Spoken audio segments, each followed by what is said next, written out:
मुंबई के निकट माता बगलामुखी मंदिर के निर्माण के लिए आपके सहयोग की अपेक्षा रखते हैं। अगर आप सहयोग करना चाहते हैं तो पेटीएम, बैंक ट्रांसफर या यूपीआई से दान कर सकते हैं और ये दान इनकम टैक्स में आयकर धारा एटीजी के अंतर्गत टैक्स में छूट का लाभ भी ले सकते हैं। इसके बारे में अधिक जानकारी नीचे डिस्क्रिप्शन में दी गई है। मुंबई के निकट वज्रेश्वरी में 2 दिन का गजेंद्र मोक्ष साधना शिविर का आयोजन होने जा रहा है। इस साधना में उपासक को बड़े से बड़ा कर्ज उतारने की शक्ति मिल जाती है। नौकरी व्यापार में तरक्की शुरू हो जाती है। माता लक्ष्मी की कृपा से धन के अनेकों स्रोत बढ़ने शुरू हो जाते हैं।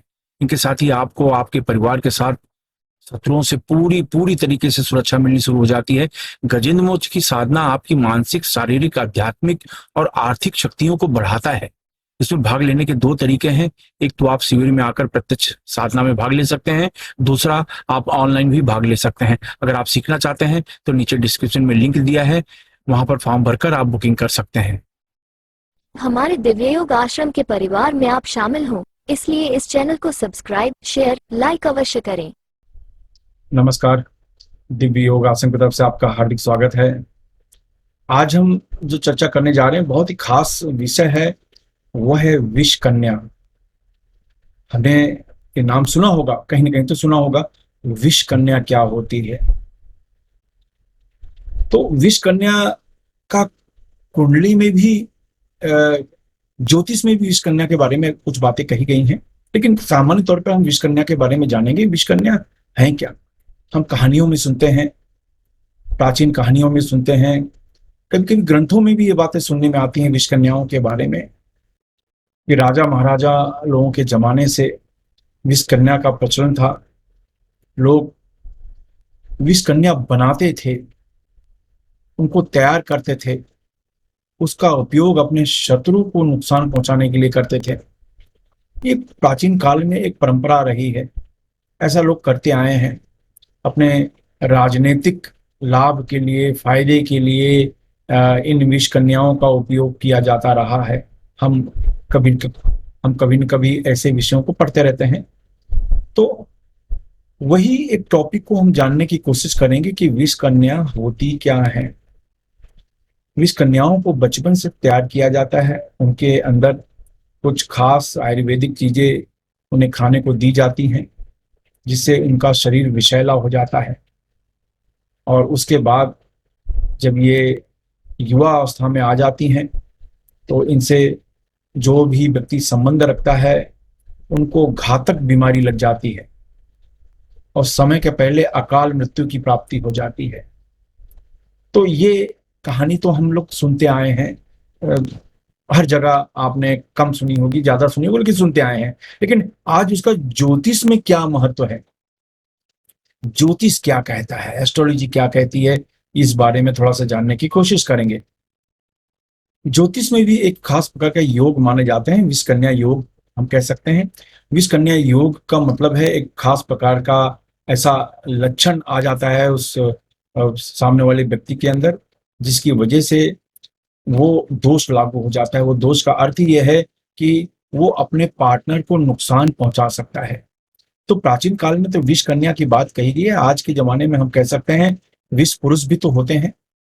जैसे विष कन्या होती हैं तो वैसे विष पुरुष भी होते हैं। यानी इनको ज्योतिष के माध्यम से कैसे समझा जाए, तो उसके ऊपर थोड़ी सी हम चर्चा करेंगे। बाद में थोड़ा सा इन चीजों से बचने के उपाय के बारे में चर्चा करेंगे। पहले तो ये जान लेते हैं कि ये होती क्या है और हम इनसे कैसे बचें, ये जो भी चीजें हैं। तो सामान्य तौर पे ज्योतिष की दृष्टि से अगर हम बात करते हैं तो कहते हैं ना, रविवार के दिन द्वितीया तिथि हो और शतभिषा नक्षत्र हो, तो ये प्रकार के जिसको विष कन्या योग है या विष पुरुष योग है, ये लागू होता है। यानी किसी व्यक्ति, चाहे वो पुरुष हो या महिला हो, उसकी कुंडली में उसका जो जन्म है वो रविवार के दिन द्वितीया हो और उस दिन शतभिषा नक्षत्र हो, तो ये माना जाता है कि वो विष पुरुष है या विष कन्या पुरुष योग लगा हुआ है, योग लगा हुआ है। ऐसा नहीं कहते हैं कि उसको वो चीज हो गई है। जैसे योग होते हैं, दोष होते हैं, वैसा एक दोष लग जाता है। ये दोष का अर्थ ये होता है कि इस दोष का अर्थ ये होता है कि जब ये अपने पार्टनर के साथ संबंध रखते हैं तो पार्टनर को बहुत ज्यादा नुकसान होता है, ये उसका मतलब होता है। तो कहने का मतलब ये हुआ, जिस भी पुरुष महिला का जन्म रविवार के दिन द्वितीय नक्षत्र हो और शतभिषा नक्षत्र हो तो ये दोष लगता है। दूसरा ये है मंगलवार हो, उस दिन सप्तमी हो और अश्लेषा नक्षत्र हो तो ये दोष लग जाता है। तीसरा ऑप्शन ये है कि शनिवार का दिन हो और द्वादशी हो और कृतिका या विशाखा नक्षत्र हो तो ये दोष लग जाता है। उसके बाद पंचम स्थान में यानी आपकी कुंडली के 5वें स्थान में शनि और सूर्य हो, आपकी कुंडली के 5वें स्थान में शनि और सूर्य हो तो ये दोष लगना शुरू हो जाता है। और उसके बाद है कि लग्न में सूर्य और मंगल हो तो ये दोष आ जाता है। ये दोष का मतलब खाली इतना होता है, जब आप अपने पार्टनर से शादी करते हैं, पार्टनर से संबंध रखा जाता है तो पार्टनर को तकलीफ होती है।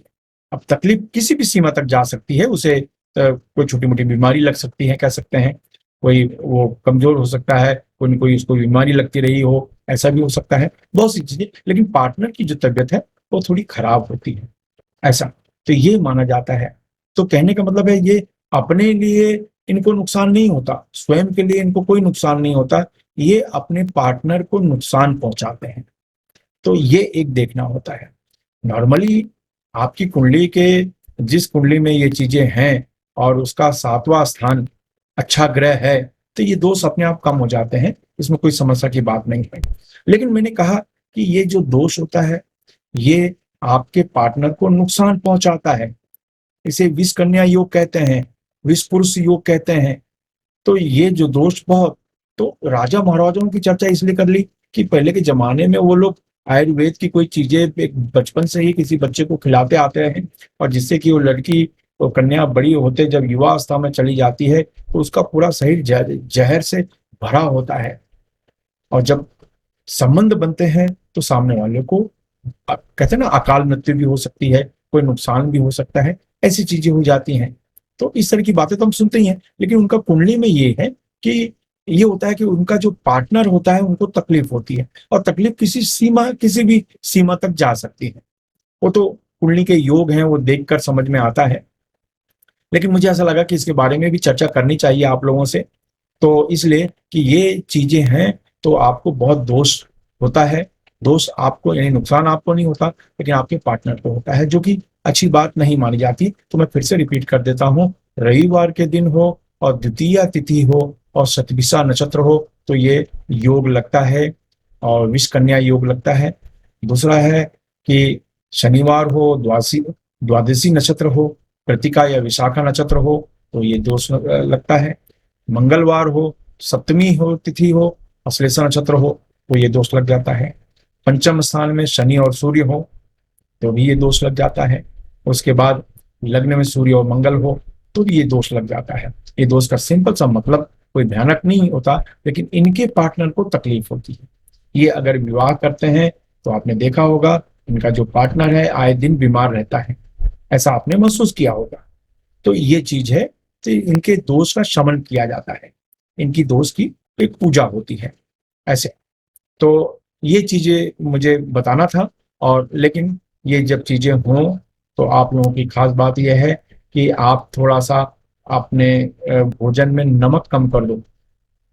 नमक की मात्रा अगर बढ़ेगी तो आपका अंदर का जो पॉइजन है वो बढ़ेगा। नमक थोड़ा सा कम कर दिया जाता है और नमक कम करने के बाद आपको ज्यादा से ज्यादा आपको शनि मंत्र के जाप करने होते हैं। शनि मंत्र के जाप ज्यादा से ज्यादा आप करेंगे तो ये माना जाता है कि ये दोष न्यूट्रल हो गया, थोड़ा कमजोर हो गया दोष।